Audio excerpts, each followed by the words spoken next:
क्या समझ आ रहा है? कौन सा स्वार्थ? हाँ, कि हम स्वस्थ हो जाएं। कैसे?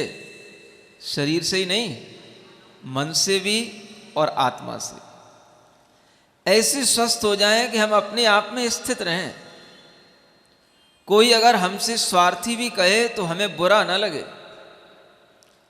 हमारे मन में कोई विकल्प पैदा ना हो, और हम इतने स्वस्थ हो जाएं कि अगर हमसे कोई स्वार्थी कहे तो हमारा मन और प्रसन्न बन जाए, क्योंकि हमें समझ में आ जाए कि स्वार्थी होने का मतलब है जो अपनी स्व आत्मा से प्रयोजन रखता है, उसी का नाम स्वार्थी कहलाता है।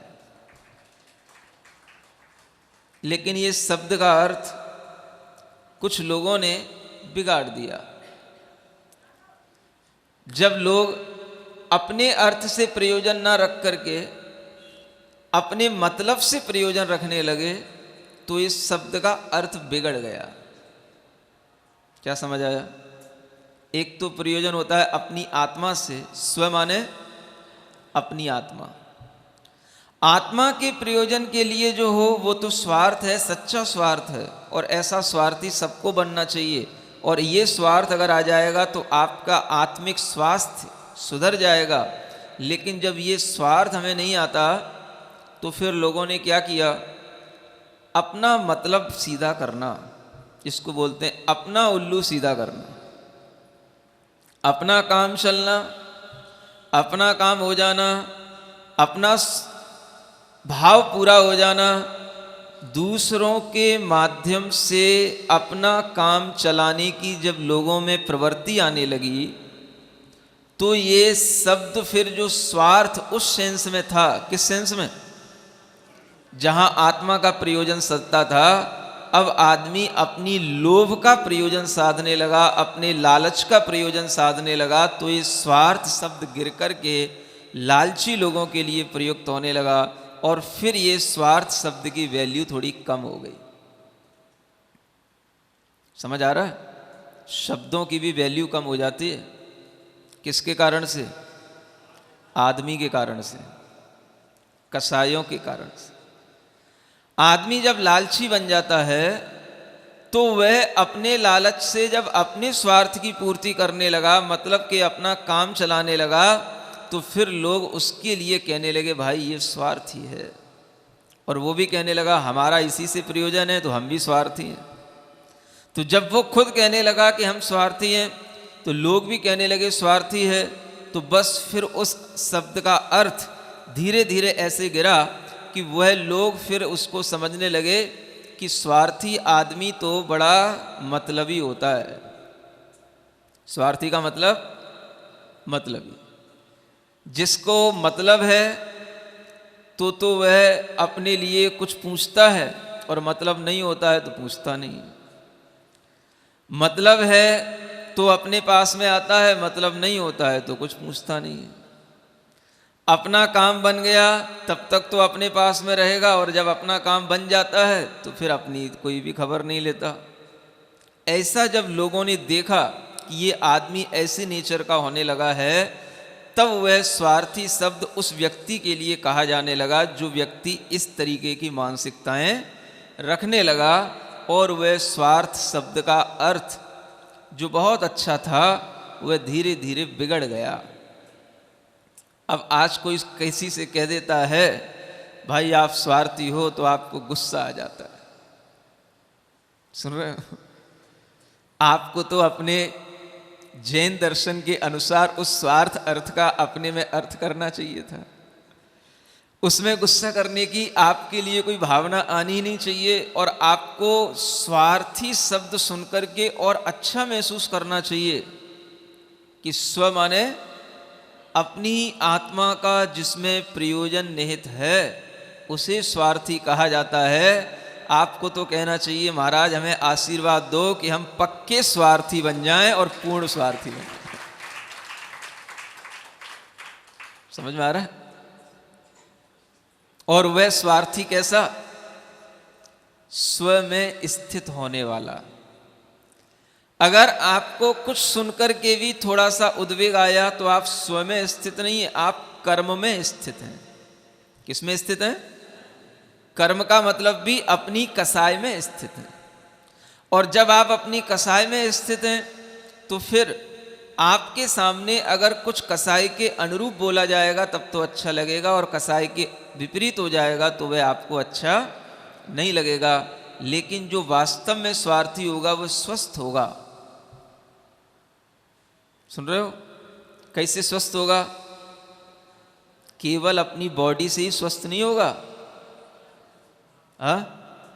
वह अपने भीतर जो अपनी आत्मा है उससे भी स्वस्थ होगा, और बार बार स्व में स्थित होने की कोशिश करेगा कि हमें पर में स्थित नहीं होना, हमें स्व में स्थित होना है। तो जब ये भाव आ जाता है कि हमें हर कार्य स्व में स्थित होने के लिए करना है, स्वस्थ बनना है। अभी तक तो हमने स्वस्थ इतना ही सीखा कि बस शरीर में रोग ना हो, बुखार ना आए, जुकाम खांसी ना हो, इसलिए स्वस्थ रहने के लिए थोड़ा बहुत योग कर लो, प्राणायाम कर लो, इतना ही स्वस्थ होना सीखा है। लेकिन आपको तो कुछ और सीखना चाहिए। अगर वह स्वस्थता आपके पास बनी हुई है और शरीर की वह स्वस्थता अगर आत्मा की स्वस्थता के काम में नहीं आ रही है तो आपके शरीर की स्वस्थता का कोई प्रयोजन सिद्ध ही नहीं होता है। क्यों नहीं सिद्ध होता? आचार्य कहते हैं उसी लाइन में आगे, स्वार्थो न भोग है परिभंगुरात्मा। अगर आप शरीर को ही केवल स्वस्थ करने में लगे हुए तो इसका मतलब है आप भोगी हो, शरीर को भोग रहे हो। और शरीर कैसा है? परिभंगुरात्मा, वह भंगुरात्मक है। भंगुरात्मक का मतलब बहुत क्षणिक है। आपकी वह स्वस्थता जो आपके स्वार्थ के रूप में आपको दिखाई दे रही है वो क्षणिक है, और वह आपके लिए भोग की दृष्टि है। केवल आप शरीर को स्वस्थ बनाए बैठे हो। शरीर की स्वस्थता से आपके अंदर भोगों की तृष्णा बढ़ेगी। जितना ज़्यादा आप शरीर के प्रति स्वार्थी होंगे, शरीर को ही अपना स्व मानेंगे और उसके लिए ही आप सब कुछ करेंगे, तो आपके अंदर भोगों की इच्छा बढ़ेगी। भोगों की इच्छा बढ़ेगी तो आपका शरीर से मोह बढ़ेगा। शरीर से मोह बढ़ेगा तो आगे आचार्य कहते हैं तृषोनुसंगान न च ताप शांति। क्या बढ़ेगी? तृषा। तृषा का अनुसंग होगा, माने तृष्णा आपके साथ साथ पड़ी रहेगी, तृष्णा आपके साथ ही रहेगी। न च ताप शांति, और उससे कभी आपके अंदर जो ताप पैदा होगा, मानसिक ताप रहेगा, उसकी कभी भी शांति नहीं हो पाएगी। किससे? भोगों से। भोग का आधार क्या है? ये शरीर है। अगर आपने शरीर को स्व मान लिया तो आपकी भोग दृष्टि होगी। भोग दृष्टि होगी तो आप क्षणभंगुर चीज में अपने लिए सुख की खोज करेंगे और उससे आपकी तृष्णा बढ़ेगी। तृष्णा बढ़ेगी तो आप भीतर से हमेशा संतप्त रहेंगे। कभी भी आपका चित्त, आपका मन शांत नहीं हो पाएगा। इसलिए पहले ये समझ लेना कि स्व क्या कहलाता है। अभी तक तो आपने स्व केवल अपना शरीर समझा है। स्व माने आत्मा तो कभी समझा ही नहीं है। शरीर स्वस्थ है तो बस सब स्वस्थ है। शरीर चंगा तो मन चंगा, मन चंगा तो कटौती में गंगा। समझ में आ रहा? इतना ही सीखा है आपने। इसीलिए आप भीतर से सही मायने में कभी जैन बन नहीं पाए। कई बार जैन कुल में जन्म भी मिला होगा लेकिन जैन बन नहीं पाए। केवल हमारी दृष्टि इसी ऊपर रहती है कि बस शरीर स्वस्थ रह जाए, मन अच्छा बना रहे और मन शरीर में टिका रहे और मन देखता रहे कि हाँ बढ़िया चल रहा है, शरीर हिष्ट पुष्ट है, हेल्दी है, अच्छी बॉडी बनी हुई है, किसी भी तरीके के रोग ना हो। बस मन को अगर इतना मिल जाता है तो आत्मा उस मन के माध्यम से भीतर ही भीतर उस भोग की इच्छा करती है जो शरीर के माध्यम से उसको मिलते रहते हैं। और शरीर के माध्यम से मिलने वाले भोगों से हमेशा तृष्णा बढ़ती है, कभी भी शांति नहीं मिलेगी। शांति नहीं मिलेगी तो आप कभी आत्मिक रूप से स्वस्थ नहीं हो पाएंगे, और स्वस्थ नहीं हो पाएंगे तो आप कभी अपने स्वार्थ की ओर उन्मुख हो नहीं पाएंगे। आपको वास्तव में स्वार्थी बनना है? स्वार्थी बनना है तो फिर आपको आत्मिक रूप से स्वस्थ होने की भावना करनी पड़ेगी, और आत्मिक रूप से अगर आपको स्वस्थ होना है तो फिर आपको ये शरीर स्वस्थता का मोह छोड़ना पड़ेगा। क्या समझ आ रहा है?